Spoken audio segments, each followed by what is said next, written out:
What's going on? Let's talk about it, fam. I don't know if y'all remember this dude, and not a long time ago went to the hotel, Donald Trump's hotel, and shot it up. Well, this man been speaking.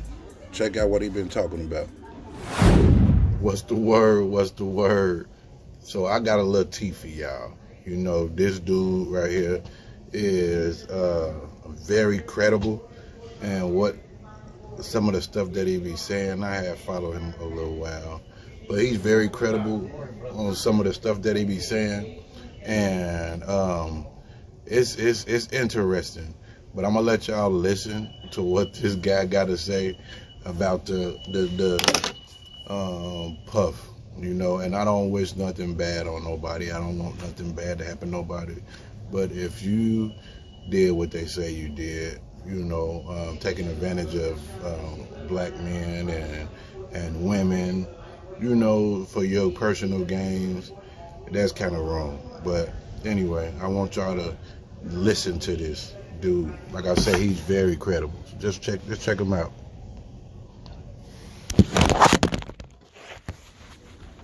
Hospital before he was put in jail. And we're about to go Diddy, the rap industry, drug smuggling, but also Trump, Obama, Hillary, human trafficking, the black boule, everything. This shit is so wild, and it's gonna take multiple videos to parse out. We're talking about this guy, Jonathan Odie. And way back in 2018, before the Cassie lawsuit, before the Lil Rod lawsuit, before they raided Diddy's home, before they arrested Diddy, he claimed that he was a Diddy sex slave and that he had sex with Cassie and Diddy multiple times. He claims he contracted herpes, he sued them, he won. He claims they're gonna try to kill Trump and he's trying to warn Trump. He claims a lot of things. And some of them are just out there, but some of them have been directly corroborated by things we've learned since. And in this first video, we're gonna dig into what he calls the hip-hop agenda. But first, if you're not familiar with what happened and what this dude did to get arrested, let's watch a tape. So this is security camera footage from Trump National Hotel, Doral, Miami, Florida. And this is from back in 2018. And it's sped up, and there's a couple places where the stamp time lapses, and I won't show you the whole thing.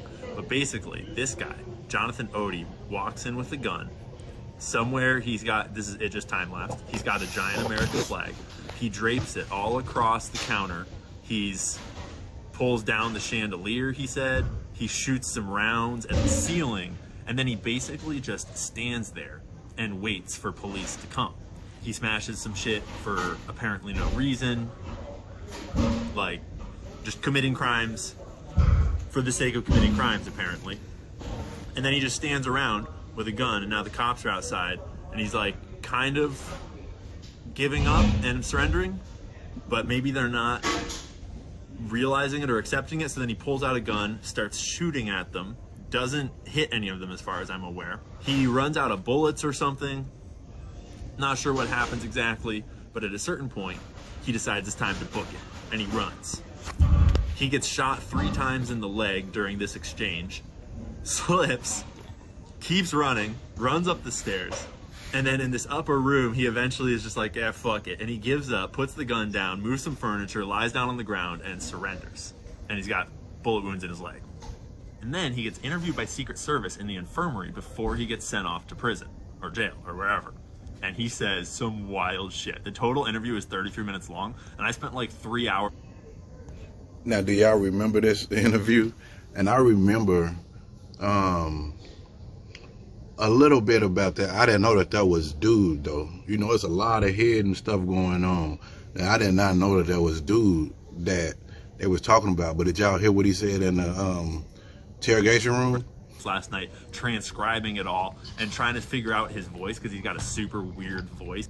And I've been digging through corroborating all the crazy things he says in this interview. But one of the most interesting things is about the hip-hop agenda. Before we get to that, let's do the Diddy stuff, because he made all these claims before anyone officially knew anything about Diddy. Check this out.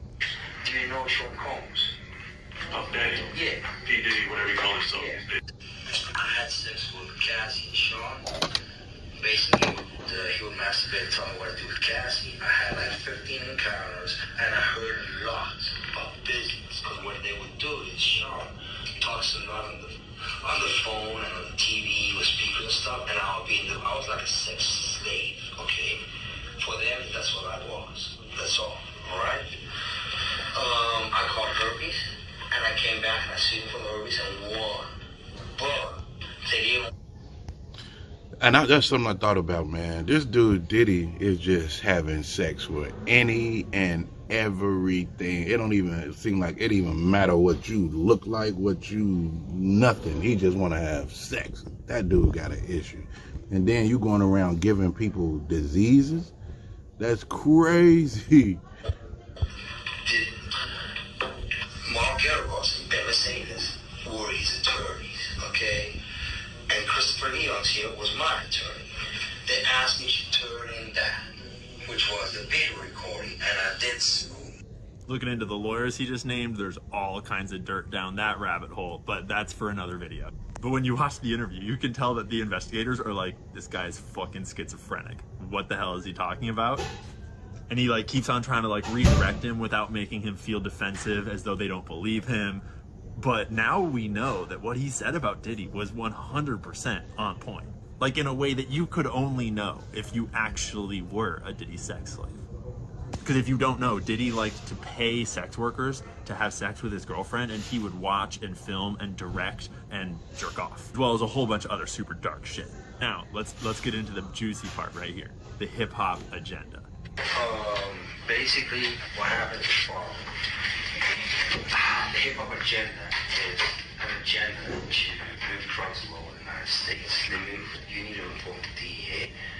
They move all the dope on private jets, which don't get screened by customs, by DEA inside the United States. Okay, they move what's called high-grade powder MDMA. They move cocaine, and they move liquid cocaine in the bottles too. Okay, so they put the liquid cocaine in the bottles and they move it. I've seen the liquid cocaine. I've tried it myself, having sex with Diddy and Cassie. Okay, it's not good. He drinks it all the time. Alright, he calls it G-Juice, but it's liquid cocaine. Alright. How do I know there's a conspiracy against Trump? Because it's in the Illuminati card deck.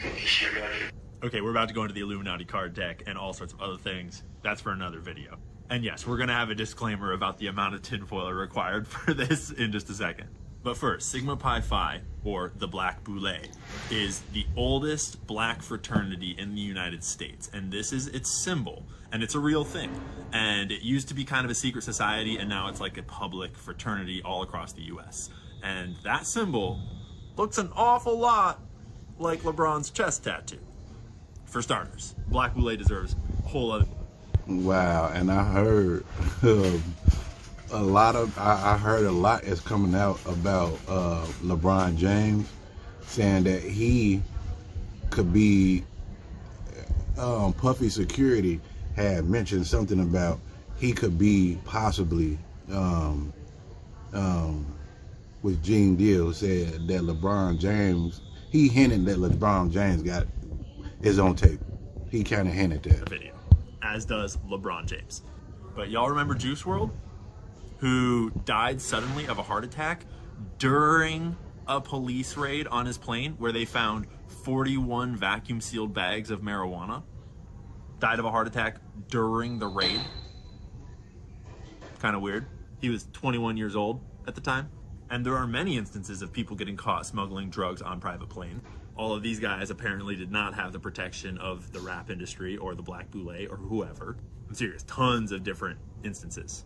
But it gets even more interesting when you look at what rappers own private jets. We'll skip to number 2, Diddy, whose plane is renowned for its intercontinental range. But number 1 is Jay-Z, and it was a gift from Bay, meaning probably a tax write-off, because they're pretty smart business people. Then you got Drake, who, aside from a Russian oligarch, Saudi Prince Al-Walid bin Talal, at least formerly before they confiscated it, whole other Vegas shooting rabbit hole, Drake's plane is one of the 5 largest private jets in the world at the time in 2023. Lil Wayne, Rick Ross, who is mentioned in this interview directly, 50 Cent, and Travis Scott. There's probably more. That's just who was in that one article. And speaking of liquid cocaine, Ciroc vodka and De Leon tequila are mentioned multiple times in the original lawsuit, and they had partnerships directly with Diddy. But it's hard to tell what of this guy's testimony is him knowing things from firsthand knowledge versus him self-admittedly just doing a whole bunch of internet research and piecing things together and deciding to save the world by warning Donald Trump about a plot to kill him by his cousins, all the other presidents, Hillary Clinton and Barack Obama. And if you're a real conspiracy nut, you might be like, yeah, dude. And if you're not, you might be like, yeah, this guy's fucking crazy. And you might fall somewhere in the middle, and that's okay. But it's pretty fun to think about. So yeah, more coming soon. Wow. Yeah, so we'll see what happens, man. But yeah, Diddy has really, if everything that they allege that he did, he's in big trouble. And now he's talking about he's gonna commit suicide, and he's not eating because they think they're poisoning him, all type of stuff, man. But this guy was really allegedly out here bad. Let me know what y'all think, man. Hit that like button and follow and share. I'll get back with you guys and keep you updated. All right, talk to y'all later. Ciao.